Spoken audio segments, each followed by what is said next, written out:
జనరల్‌గా మనం ఎక్కువ మంది పేషెంట్స్ చూస్తూ ఉంటాము. వాళ్ళు కామన్‌గా అడిగేదేంటంటే, మేమేమన్నా తిన్నా గూడా చల్లటి పదార్థాలు ఏమన్నా తీసుకుంటే, లేకపోతే టీ, కాఫీ ఏమన్నా తాగుతుంటే, లేతే స్వీట్స్ ఏమన్నా తింటుంటే, మాకు పళ్ళు జుమ్మని లాగుతున్నాయి అంటుంటారు. అంటే ఈ పళ్ళు జుమ్మని లాగటానికి చాలా కారణాలున్నాయండి. జనరల్‌గా మనం చూసుకునేది బేసిక్ ఎందుకు అట్లా పళ్ళు జుమ్మని లాగుతాయంటే, పంటికి, చిగురుకి మధ్యలో ఉన్న ఇనామెల్ అనేది ఎక్కువ అరిగిపోవటం వల్ల, మనకి ఈ పళ్ళు జుమ్మని లాగుతూ ఉంటాయి. అంటే అది ఎందుకు అరిగిపోతుంది కామన్‌గా అంటే, ఎక్కువ శాతం బ్రషింగ్ చేయటం వల్ల. అంటే మనం వాడే బ్రషెస్‌లో జనరల్‌గా మనకి దొరికేదేంటంటే, సాఫ్ట్, మీడియం, హార్డ్ అని ఇట్లా దొరుకుతాయండి మార్కెట్‌లో. కానీ జనరల్‌గా మనము అడ్వైస్ చేసేదేంటంటే సాఫ్ట్ బ్రష్ వాడమని. అదే కనుక మీడియం ఆర్ హార్డ్ బ్రష్ గనుక వాడుతుంటే, ఆ బ్రష్ 2-3 మినిట్స్ డైలీ అట్లా బ్రష్ చేస్తూ ఉంటే, ఏమైద్దంటే మన హార్డెస్ట్ మెటీరియల్ ఇనామెల్ అనేది త్వరగా అరిగిపోతూ ఉంటుంది. సో, అది చిన్న చిన్నగా అరిగిపోవటం వల్ల ఏమైద్దంటే పేషెంట్‌కి చిన్న చిన్నగా వాళ్ళకి సెన్సిటివిటీ అనేది మొదలైద్ది. అంటే ఇనామెల్ అనే కోటింగ్ ఎళ్ళిపోయిన తర్వాత లోన డెంటిన్ అని ఉంటదనమాట. సో, డెంటిన్ అనే దాంట్లో ఏంటంటే, ఆ డెంటినల్ ట్యూబ్యూల్స్ అనేవి ఉంటాయి. సో, అక్కడ ఏమైద్దంటే మనకి సెన్సిటివిటీ అనేది స్టార్ట్ అయిద్ది. సో, ఎప్పుడైతే వాళ్ళకి సెన్సిటివిటీ అనేది మొదలైద్దో, వాళ్ళు జస్ట్ ఏమన్నా కొంచెము చల్లటి నీళ్లు తీసుకున్నా, లేతే కాఫీ, టీ ఏమన్నా తాగినా, లేతే స్వీట్స్ తిన్నా గూడా జుమ్మని లాగుతూ ఉంటది సడెన్‌గా. సో, దీనికి మనం అడ్వైస్ చేసేదేంటంటే ఫస్ట్ వాళ్ళని ఆ బ్రష్ ఏదైతే ఉందో అది చేంజ్ చేయమంటాం అనమాట.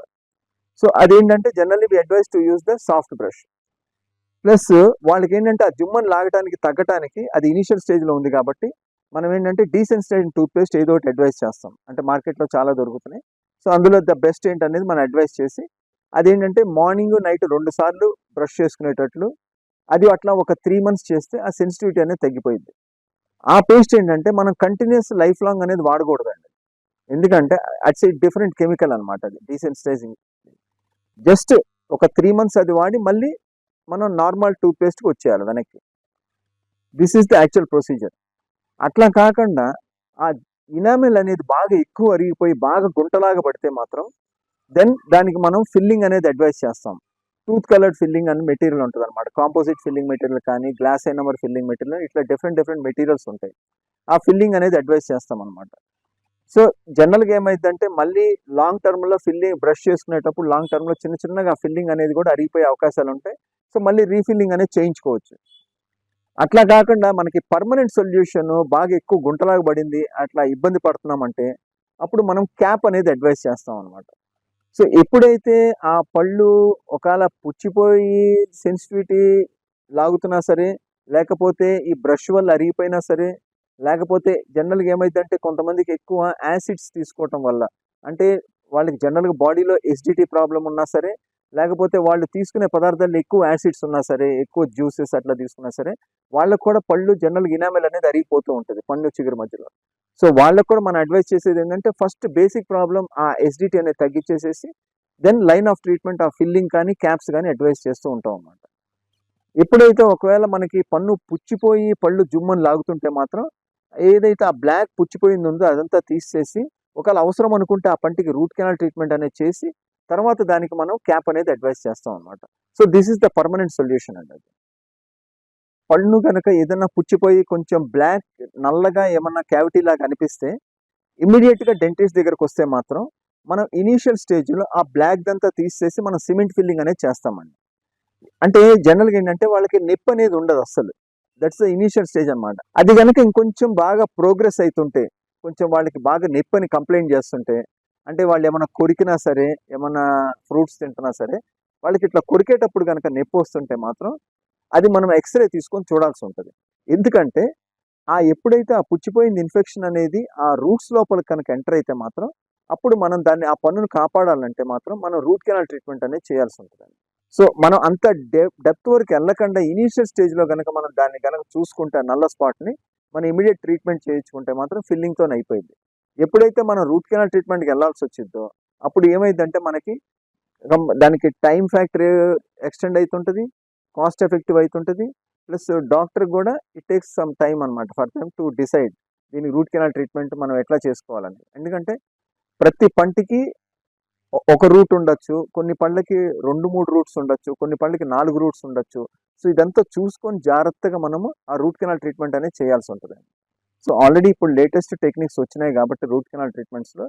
సో, సో దాని ప్రకారం ఆ స్పెషలిస్ట్ ఆ రూట్ కెనాల్ ట్రీట్మెంట్స్ మనం చేపించేసేయచ్చండి. It's not a problem. But only one thing is మేము అడ్వైస్ చేసేది ఏంటంటే ప్రతి పేషెంట్కి ఇంట్లో చిన్నపిల్లలు కానివ్వండి, పెద్దోళ్ళు కానివ్వండి, ఎవరైనా సరే డైలీ 2 సార్లు మార్నింగ్ నైట్ బ్రష్ చేసుకుంటూ ఏమన్నా కొంచెం చిన్న డౌట్ ఉంటే, ఒకవేళ డౌట్ లేకపోయినా సరే ఎవ్రీ 6 months to 1 year మాత్రం కంపల్సరీ చెకప్ అనేది చేయించుకోమని చెప్తుంటాం. సో అప్పుడు ఏమైందంటే డెంటిస్ట్ ఏమన్నా బ్లాక్ స్పాట్ లాంటిది ఏమన్నా కనపడితే మాత్రం ఇమీడియట్లీ మనం అక్కడ దానికి సిమెంట్ ఫిల్లింగ్ అనేది చేసేస్తే మనం ఆ కేరీస్ అంటాం అనమాట, దాన్ని అరెస్ట్ చేసినట్లు అయిపోయింది. అంటే అక్కడికి మనం ఆ డిసీజ్ ప్రోగ్రెస్ అనేది మనం ఆపేసినట్లు అయిపోయింది అనమాట. సో ఇది అందరూ జనరల్గా తెలుసుకోవాల్సిన చాలా ఇంపార్టెంట్ పాయింట్. ఎప్పుడైతే ఆ నొప్పి వచ్చిందాక వెయిట్ చేస్తామో కంపల్సరీ రూట్ కెనాల్ ట్రీట్మెంట్ చేయాలి. మళ్ళీ చేసిన తర్వాత కంపల్సరీ రూట్ కెనాల్ ట్రీట్మెంట్ మనం కంపల్సరీ క్యాప్ అనేది వేయాల్సి ఉంటుంది. సో ఏమైందంటే మనకి cost effective and time factor రెండు మనకి ఎక్స్టెండ్ అవుతూ ఉంటాయి అనమాట. సో ప్రతి ఒక్కళ్ళు చాలా జాగ్రత్తగా ఉండాలి. రూట్ కెనాల్ స్టేజ్ వరకు వెళ్ళకుండా మనం ఇనీషియల్ స్టేజ్లోనే పంటిని కాపాడుకుంటే చాలా మంచిది. సో జనరల్గా నార్మల్గా రూట్ కెనాల్ అనేది జనరల్గా జస్ట్ ఇనీషియల్ స్టేజ్లో ఎవరు అడ్వైస్ చేయరండి. ఎప్పుడైతే ఏదైనా డౌట్ ఉంటుందో, దానికి ఏమన్నా మళ్ళీ ఫ్యూచర్లో మళ్ళీ వాళ్ళకి ఎక్స్టెండ్ అయ్యే అవకాశం ఉంటుందో, అంటే అరెస్టెడ్ కేరీస్ అని అంటాం అనమాట, బార్డర్ లైన్లో ఉండేది. జస్ట్ ఆ రూట్ కెనాల్స్కి జస్ట్ బార్డర్లో ఉంటుంది అనమాట. సో అట్లాంటి కండిషన్స్లో మాత్రం బెటర్ ఎప్పుడైనా సరే పర్మనెంట్ సొల్యూషన్ ఏంటంటే రూట్ కెనాల్ చేయించుకొని దాని మీద క్యాప్ వేయించుకుంటే అది మనకి పర్మనెంట్ సొల్యూషన్ అయిపోయింది. మనం కొద్ది సంవత్సరాలుగా చూసుకుంటే అంటే for the past 20 to 30 years చూసుకుంటూ ఉంటే మనకి ఈ మధ్య ఈ పళ్ళ ప్రాబ్లమ్స్ అనేవి ఎక్కువైతున్నాయి. ఎందుకంటే చిన్నపిల్లలు కానీ, మిడిల్ ఏజ్ వాళ్ళు కానీ, ఉద్యోగస్తులు కానీ, లేకపోతే పెద్దవాళ్ళు కానీ జనరల్గా ఈ బయట ఫుడ్ ఎక్కువ అలవాటు అయిపోయి అందులో ఏంటంటే జనరల్గా మనం చూస్తూ ఉంటే ఎక్కువ కలరింగ్ ఏజెంట్స్ ఉంటూ ఉంటాయి. ప్లస్ వాళ్ళకి ఏంటంటే అందులో ఎసిడిక్ కండిషన్స్ కూడా ఎక్కువ ఉంటాయి. అంటే సపోజ్ మన ఎగ్జాంపుల్ చూస్తూ ఉంటే ఈ కూల్ డ్రింక్స్ తాగే వాళ్ళకి ఎక్కువ, లేక అందులో ఎసిడిటీ ఎక్కువ ఉంటుంది అనమాట. సో అట్లాగని జనరల్గా ఈ ఎక్కువ ఎసిడిక్ జ్యూసెస్ తీసుకునే వాళ్ళ దగ్గర, లేకపోతే ఎక్కువ బయట ఈ జంక్ ఫుడ్స్ తినే దాంట్లో రకరకాల కలరింగ్ మెటీరియల్స్ యాడ్ అవటం వల్ల న్యాచురల్గా ఉన్న పంటి కలర్ కూడా చిన్న చిన్నగా బ్రౌనిష్ అండ్ బ్లాకిష్ అయిపోతూ ఉంటుంది అనమాట. ఈ పళ్ళు నోరు ఒక్కటే కాకుండా జనరల్ బాడీ హెల్త్ సిస్టమ్ కూడా పాడైపోతుంది. అంటే వాళ్ళకి చిన్న చిన్నగా ఎసిడిటీ ప్రాబ్లమ్స్ వచ్చి, ఇండైజెషన్ ప్రాబ్లమ్స్ స్టార్ట్ అయ్యి చిన్న చిన్నగా వాళ్ళకి రకరకాల హెల్త్ ఇష్యూస్ వస్తున్నాయి అనమాట. జనరల్ కొంతమందికి ఈవెన్ డయాబెటీస్ కూడా త్వరగా వస్తుంది అనమాట. రకరకాల even kidney problems, kidney stones ఇట్లా రకరకాలు వస్తున్నాయి. సో జనరల్గా మేము అడ్వైస్ చేసేది ఏంటంటే బయట వాడే డిఫరెంట్ ఆయిల్స్ అండ్ మనకి తెలియని food materials, stored food materials ఇవన్నీ ఉండటం వల్ల రకరకాల హెల్త్ ఇష్యూస్ వస్తుంటాయి. కాబట్టి not only teeth and gums but general body system కూడా పాడైపోతుంది. కాబట్టి అవి ఏం ఫుడ్ మెటీరియల్స్ మనం వీళ్ళనంత వరకు అవాయిడ్ చేసుకుంటే మంచిది. అంటే మనం తినే ఆహార పదార్థాలలో స్టిక్కీ ఫుడ్స్ అనేవి ఉండకూడదు. అట్లానే అంటే స్టిక్కీ ఫుడ్స్ అంటే మనకి జనరల్ చూస్తుంటాం మనం చాక్లెట్స్, పళ్ళల్లో ఇరుక్కుపోయే పదార్థాలు, ఇట్లాంటి జనరల్ మన చిన్నపిల్లలకి, పెద్దవాళ్ళకి అందరికీ అడ్వైస్ చేస్తూ ఉంటాం. సో దీనివల్ల డిసడ్వాంటేజ్ ఏంటంటే మన నోట్లో ఉన్న బ్యాక్టీరియా దాని మీద యాక్ట్ చేసి అదేమైందంటే ఆ పన్నును తినేయటం మొదలు పెడుతుంటుంది. సో అప్పుడు ఏమైందంటే పన్ను త్వరగా పుచ్చిపోతూ ఉంటుంది. ప్లస్ అట్లానే ఏమైందంటే ఈ తిన్న సాఫ్ట్ ఫుడ్ మెటీరియల్స్ అప్పుడప్పుడు పన్ను చిగురు మధ్యలో ఇరుక్కుపోతూ ఉంటుంది. సో అప్పుడు ఏమైందంటే చిగురు ఇన్ఫెక్షన్ వచ్చే అవకాశం కూడా ఎక్కువ ఉంటుంది. సో దానివల్ల కూడా మనకి పళ్ళు త్వరగా లూజ్ అయ్యే అవకాశం ఉంటుంది. సో దీన్ని ఏమంటామంటే మనం life style and behaviour changes అంటాం. మనం అడ్వైస్ చేసేది ఏంటంటే ఏ ఫుడ్ మెటీరియల్ తిన్నా సరే బాగా పుక్కిలించి పోయటం, గార్గిల్ చేయటం, అట్లానే పొద్దున ప్లస్ రాత్రి నిద్రపోయే ముందర అంటే భోజనం అయిపోయిన తర్వాత కంపల్సరీ 2 సార్లు బ్రష్ చేసుకోవాలి. బ్రష్ కూడా సాఫ్ట్ బ్రష్తోనే బ్రష్ చేసుకోవాలి. చిగుళ్ళ నుంచి ఎందుకు రక్తం వచ్చింది అంటే ఫస్ట్ బేసిక్ మనం చూసుకుంటే ఏంటంటే ఎప్పుడైతే పన్ను చిగురు మధ్యలో తిన్న ఆహార పదార్థాలు ఇరుక్కుపోతుంటాయో దాని మీద మన నోట్లో ఉన్న బ్యాక్టీరియా యాక్ట్ చేయటం వల్ల అక్కడ చిన్న చిన్నగా నోట్లో యాసిడ్స్ అనేవి రిలీజ్ అయ్యి ఆ చిగురుని దెబ్బతీస్తూ ఉంటుంది. సో అప్పుడు మనకి ఇనీషియల్ స్టేజ్లో ఏమైందంటే మనకి చిగురు నుంచి రక్తం రావటం మొదలుపెట్టింది. ఒక్కొక్కసారి ఏంటంటే మనం బ్రష్ చేసినప్పుడు రక్తం వస్తుంటుంది. ఒక్కొక్కసారి ఏంటంటే మనకి జనరల్గా నార్మల్గా కూడా ఊరికి మనకి ఏమైనా కొంచెం గట్టిగా ఒత్తుకున్నా సరే రక్తం అనేది వస్తూ ఉంటుంది అనమాట. సో ఇది ఇనీషియల్ స్టేజ్ అది. సో ఇట్లాంటి కండిషన్లో కనుక వాళ్ళు ఇమీడియట్ దగ్గరున్న డెంటిస్ట్ దగ్గరికి వెళ్తే మాత్రం వాళ్ళకి ఇమీడియట్ పళ్ళు చిగుళ్ళు అనేది క్లీన్ శుభ్రం చేసేసి అక్కడున్న ఇన్ఫెక్షన్ డెడ్ టిష్యూ అంతా తీసేసి క్లీన్ చేసేస్తే మనకి ఆటోమేటిక్గా తొందరగా తగ్గిపోయింది. అట్లా కాకుండా అది కనుక ఎక్స్టెండ్ అయితే మాత్రం మనం అంటే వాళ్ళకి చిన్న చిన్నగా అదే ఆ రక్తం రావటం కూడా బాగా ఎక్కువైపోయి ప్లస్ వాళ్ళకి ఏంటంటే నొప్పి అనేది మొదలైతే మాత్రం అదేంటంటే పన్ను చిగురు మధ్యలో ఏదైతే పంటికి సపోర్ట్ ఎముక అనేది ఉంటుందో ఆ ఎముక ఈయన కూడా తినేయటం మొదలు పెడితే మాత్రం చిన్న చిన్నగా పన్ను లూజ్ అయిపోతూ ఉంటుంది అనమాట. సో కొంతమంది పేషెంట్స్ కంప్లైంట్ చేస్తుంటారు, మాకు ఎందుకో పళ్ళు లూజ్ అవుతున్నాయండి. ఈ లూజ్ అవటం అనేది మనము జనరల్గా ఎవరికైతే డయాబెటీస్ అంటే షుగర్ వ్యాధులు ఉన్నవాళ్ళు, లేకపోతే బీపీ ఉన్నవాళ్ళు, హైపర్ టెన్షన్ పేషెంట్స్, వాళ్ళల్లో ఇది కొంచెం ఎక్కువ ఉంటుందండి. ఎందుకంటే వాళ్ళకి ఆ ఇన్ఫెక్షన్ అనేది త్వరగా ఎముకను తినేసేస్తూ ఉంటుంది. సో అట్లాంటి కండిషన్స్లో ఏంటంటే వాళ్ళకి మనం అడ్వైస్ చేసేది ఆ షుగర్ లెవెల్ కొంచెం నార్మల్కి వచ్చిన తర్వాత బిలో 200 లోపల వస్తే వాళ్ళకి మనం చిగురు సర్జరీ అనేది చేసి ఎక్కడైతే పన్ను చిగురు మధ్యలో ఎముక అనేది అరిగిపోయిద్దో అక్కడ ఆర్టిఫిషియల్ బోన్ గ్రాఫ్ట్ మెటీరియల్ పెట్టి దాన్ని క్లోజ్ చేస్తాం అనమాట. ఆ సూచర్స్ ఏమో మనం 1 వీక్ తర్వాత తీస్తాం. ఇందులో కూడా ఏంటంటే మనం కొంచెం వాళ్ళకి బ్లీడింగ్ తక్కువ ఉండి కొంచెం నొప్పి కూడా తక్కువ ఉండాలంటే మాత్రం మనం కంపల్సరీగా వాళ్ళకి ఏం చేస్తామంటే లేజర్ ట్రీట్మెంట్ అనేది చేసామనుకోండి వాళ్ళకి చాలా కంఫర్ట్గా ఉంటుంది అనమాట. ప్లస్ బ్లీడింగ్ తగ్గిద్ది, వాళ్ళకి నొప్పి కూడా ఉండదు అనమాట. ఇది చాలా ఇంపార్టెంట్ ఇది. సో మనం జనరల్గా వాళ్ళు తెలుసుకోవాల్సింది ఏంటంటే ఎప్పుడైతే మనం ఇనీషియల్ స్టేజ్లో కనుక కొంచెం రక్తం రావటము నోట్లో బ్రష్ చేసేటప్పుడు ఇట్లా కంప్లైంట్ ఉంటే మాత్రం ఇమీడియట్గా దగ్గరలో ఉన్న డెంటిస్ట్ దగ్గరికి వెళ్తే మనం దాన్ని త్వరగా ట్రీట్మెంట్ చేసేయచ్చు. కొంతమందికి అపోహ ఏమని ఉంటుందంటే ఇది మనం కనుక రక్తం వస్తున్నట్లుంటే ఏమన్నా క్యాన్సర్ వచ్చింది అని చిన్న భయం అనేది ఉంటుంది. దానికి దీనికి ఏం సంబంధం లేదండి. ఎవరికైతే అపోహ ఉంటుందో ఇట్లా క్యాన్సర్ వచ్చిందని, ఏమన్నా చిగురు నుంచి రక్తం వచ్చినప్పుడు అది దగ్గరలో ఉన్న డెంటిస్ట్ చెకప్ చేయించుకుంటే వాళ్ళకి నార్మల్గా ఆ క్లీనింగ్ చేసేస్తే అంత కరెక్షన్ అయిపోయింది. జనరల్గా మనం క్యాన్సర్ అనేది మనం ఎవరికి చూస్తాము అంటే నోటి క్యాన్సర్ ఎవరైతే ఎక్కువగా స్మోకింగ్ అనేది చేస్తూ ఉంటారో, ఎవరైతే పాన్ గుట్కా అనేది ఎక్కువ వాడుతూ ఉంటారో వాళ్ళల్లో మనం ఈ క్యాన్సర్ అనేది ఎక్కువ చూస్తూ ఉంటాం. లేకపోతే ఎవరైతే బాగా ఎక్కువ స్పైసీ ఫుడ్స్ తింటూ ఉంటారో, కారం సబ్స్టెన్స్ ఎక్కువ తింటూ ఉంటారో, అంటే ప్రజెంట్ బయట జంక్ ఫుడ్స్ అవన్నీ ఎక్కువ కారంతోనే తింటూ ఉంటే వాళ్ళకు కూడా క్యాన్సర్ వచ్చే అవకాశం ఉంటుంది, నోటి క్యాన్సర్. అంటే జనరల్గా ఇప్పటి వరకు మనం ఎక్కువ పేషెంట్స్ చూసింది ఎవరికంటే ఎవరైతే ఎక్కువ స్మోకింగ్, గుట్కా, పాన్ ఇవన్నీ వాడుతుంటారో, అంటే ఒక మనిషి ఆ గుట్కా అనేది రోజుకి 5-6 ప్యాకెట్లు తింటా ఇట్లా 4-5 సంవత్సరాలు కనుక తింటూ మాత్రం కంపల్సరీ వాళ్ళకి ఆ ఇనిషియల్ స్టేజ్ క్యాన్సర్ వచ్చే అవకాశం 99% ఛాన్సెస్ ఉంటాయండి. సో అందుకే మనం బయట ఎక్కువ మన అన్ని హెల్త్ ప్రోగ్రాంలో కానీ క్యాంప్స్లో కానీ మనం చెప్తూ ఉంటాం, ఈ పాను గుట్కా అనేది అసలు వాడద్దు, అది తినొద్దు, చాలా డేంజరస్ అది. ఎందుకంటే ఎక్కువ మనము ఈ ఎవరైతే పని చేసే వాళ్ళు, కూలి వాళ్ళు ఉంటారో, లేకపోతే డే అండ్ నైట్ వర్క్ చేసే వాళ్ళు ఉంటారో, లేకపోతే లారీ డ్రైవర్స్ వీళ్ళు, సో ఎక్కువ వీళ్ళల్లో ఆ గుట్కా అనేది ఎక్కువ అలవాటు ఉంటుంది వాళ్ళకి. సో వాళ్ళకి మేము అడ్వైస్ చేసేది ఏంటంటే దానికి ఆల్టర్నేటివ్గా కూడా మనం కౌన్సిలింగ్ అనేది ఇస్తూ ఉంటాం అన్నమాట. టొబాకో సిజేషన్ కౌన్సిలింగ్ అంటాం. సో వాళ్ళకి కూడా ఆ కౌన్సిలింగ్ అనేది తీసుకొని వాళ్ళు ఈ హ్యాబిట్ని కనుక ఆపేసేసుకుంటే వాళ్ళకి క్యాన్సర్ అనేది రాకుండా మనం కాపాడుకోవచ్చు. మనము ఇదివరకు పూర్వీకుల్లో మనం ఎక్కువ చూస్తూ ఉండేవాళ్ళం అండి.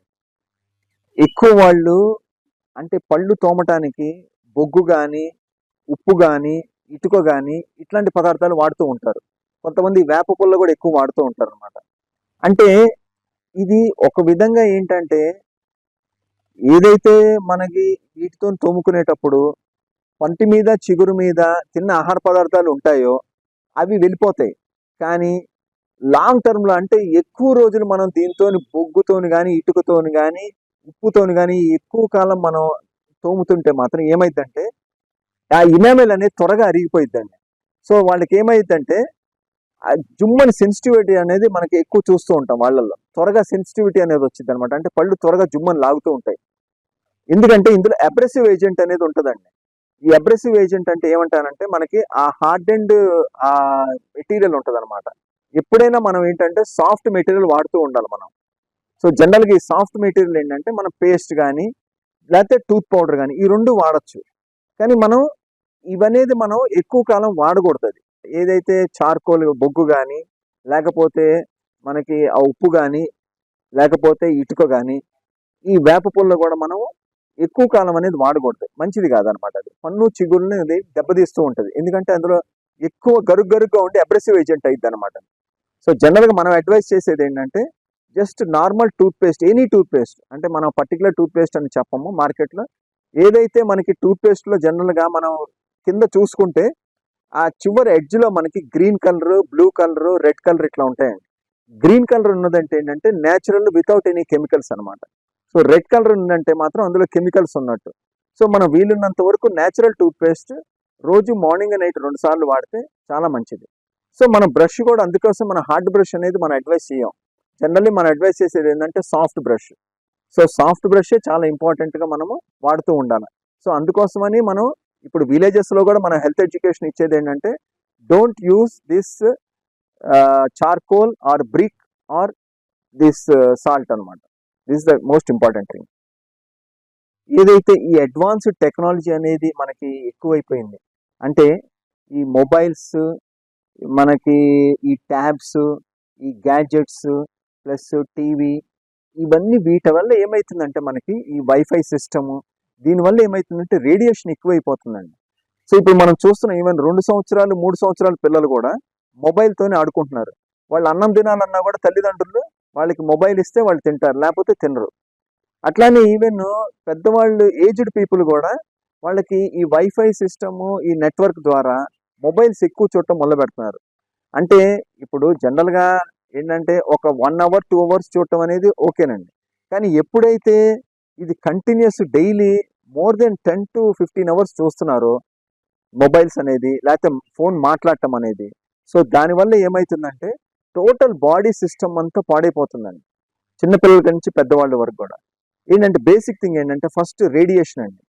ఆ రేడియేషన్ వల్ల ఏమవుతుందంటే వీళ్ళకి తెలియకుండా బ్రెయిన్లో కానీ లేకపోతే బాడీలో కానీ నర్వ్ సెల్స్ డ్యామేజ్ అవుతూ ఉంటాయి. అట్లానే వాళ్ళకి ఏమైందంటే ఫోన్ ఎక్కువ మాట్లాడటం వల్ల ఇయర్ ప్రాబ్లమ్స్ కూడా వస్తుంటాయి, అంటే హీరింగ్ ప్రాబ్లమ్స్ వస్తూ ఉంటాయి.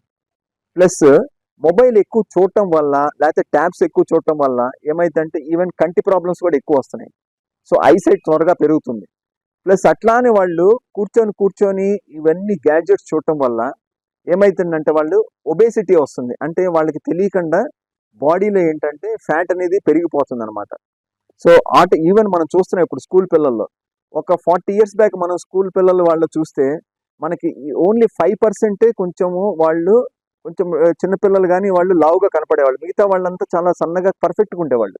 కానీ ఇప్పుడు మనం స్కూల్స్కి వెళ్ళి కానీ పిల్లల్ని చూస్తుంటే అందులో 90% పిల్లలందరూ ఏ యాక్టివిటీ లేక ఈ గ్యాడ్జెట్స్తో అలవాటైపోయి మొబైల్ ట్యాబ్స్ వీటితో అలవాటైపోయి వాళ్ళు ఏంటంటే వాళ్ళు ఆటోమేటిక్గా వాళ్ళు హెల్త్ ఇష్యూస్ వల్ల లావ్ అయిపోతున్నారు వాళ్ళు. సో వాళ్ళకి వేరే యాక్టివిటీ అనేది లేదు. వాళ్ళని ఆడుకోమన్నా కూడా వాళ్ళు బయటికి వెళ్ళి గ్రౌండ్ వెళ్ళి ఆడుకోవట్లేదు, ఎంతసేపటికి వాళ్ళ కాన్సన్ట్రేషన్ అంతా ఈ మొబైల్స్ గ్యాడ్జెట్స్ మీదే ఉంటుందన్నమాట. అట్లాగే ఇంట్లో పెద్దవాళ్ళు కూడా ఏం చేస్తున్నారంటే ఎప్పుడు టైం దొరికినా సరే మొబైల్ గ్యాడ్జెట్స్లోనే బాగా అలవాటు పడిపోతున్నారు.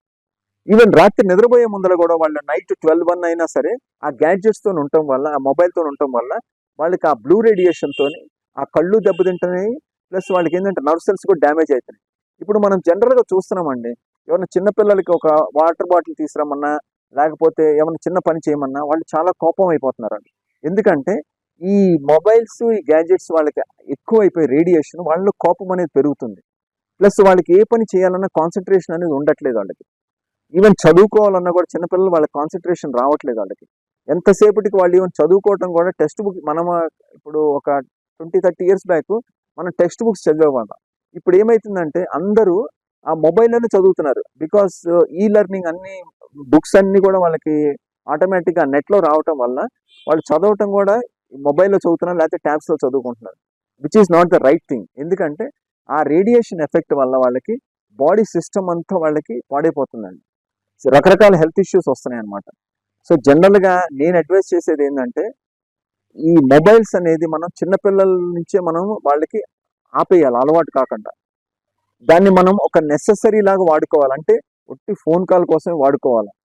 ఏమన్నా మనకి ఏమైనా చదువుకోవాలా, నేర్చుకోవాలా, తెలుసుకోవాలనుకుంటే మాత్రం మనము ఏదైనా కొంచెం సేపు టీవీ చూసి న్యూస్ చూసి మనం కంట్రోల్ చేసుకోవటం, మిగతా టైంలో మనం చదువుకోవాలంటే టెక్స్ట్ బుక్స్ చదువుకోవటం, లేకపోతే వేరే నాలెడ్జ్ బుక్స్ చదువుకోవటం, ఇట్లా చేసుకుంటూ ఉంటే ఏంటంటే ప్లస్ ఇవాళ రేపట్లో ఏంటంటే మనం చూస్తున్నాం ఎక్కువ మంది ఒక నలుగురు ఫ్యామిలీ హోటల్కి వెళ్ళినా సరే నలుగురు వాళ్ళ మొబైల్స్ చూసుకుంటూ కూర్చుంటున్నారు, ఎవరు మాట్లాడుకోవట్లేదు. ఒక ఫ్రెండ్స్ ఇద్దరు హోటల్కి వెళ్ళినా సరే ఏమైనా భోజనం చేసేటప్పుడు కూడా ఎంతసేపటికి ఎవరి కాళ్ళు మొబైల్స్ చూసుకుంటూ ఉంటున్నారు, ఎవరు మాట్లాడుకోవట్లేదు. సో మాటలు తగ్గిపోయినాయి, అంటే ఇంటరాక్షన్ తగ్గిపోయింది, రిలేషన్షిప్ తగ్గిపోతుంది. సో ఇంట్లో పెద్దవాళ్ళు ఉన్నారు, వస్తారు ఎవరన్నా, వాళ్ళ పిల్లలు వస్తారు, మనవాళ్ళు మనవరాళ్ళు అందరూ ఎక్కడి నుంచి వచ్చినా సరే మాట్లాడుకోవటం అనేది తగ్గిపోయింది అనమాట. ఎవరికి వాళ్ళు అందరూ ఈ మొబైల్స్ మీద గ్యాడ్జెట్స్ మీద ఉంటున్నారు. సో ఏమైతుందంటే ఆ ఇంటర్ రిలేషన్షిప్ ప్లస్ ఆ ఇమోషన్స్ అనేవి తగ్గిపోతున్నాయండి. సో మనం అడ్వైస్ చేసేది ఏంటంటే మీరు కూడా మీడియా ద్వారా ఈ మొబైల్స్ వాడటం అనేది మనం తగ్గించమని చెప్పి మనం రిక్వెస్ట్ చేస్తూ ఉండాలన్నమాట. ఈవెన్ మీడియాలో కూడా బాగా ఇది చెప్తూ ఉండాలన్నమాట. ఈ రేడియేషన్ వల్ల హెల్త్ ఇష్యూస్ వస్తున్నాయి, సో తగ్గించేసేయండి మొబైల్ ఇంటర్నెట్ వాడటం అనేది. వీళ్ళినంత వరకు మనము అది తగ్గించేసేస్తే మాత్రం మన హెల్త్ ఇష్యూస్ కరెక్ట్ అయిపోతాయి. ప్లస్ ఫ్యామిలీ రిలేషన్స్ కూడా మంచిగా మెయింటైన్ చేయొచ్చు. పంటి ప్రాబ్లమ్స్ మీద, చిగుళ్ళ మీద ఏ డౌట్స్ ఉన్నా సరే, ఏమన్నా తెలుసుకోవాలన్నా, మీకేమన్నా ట్రీట్మెంట్ కావాలన్నా సరే మీరు ఎప్పుడైనా నన్ను కాంటాక్ట్ చేయొచ్చు. Thank you.